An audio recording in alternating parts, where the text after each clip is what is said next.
Dói muito?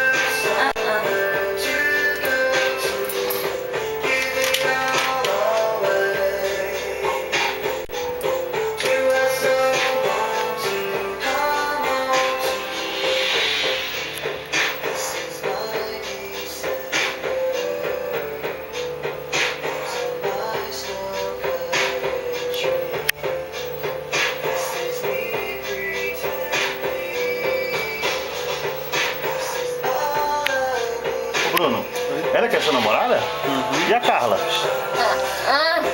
Terminou com ela já? Não fala isso não. Não deu certo não? Pode engolir a língua. Pode engolir a língua. Não deu certo? A Carla era muito ciumenta? Logo vi daquela vez que você veio aqui com ela. Você viu o ciúme que ela ficou, né? De bobeira, né?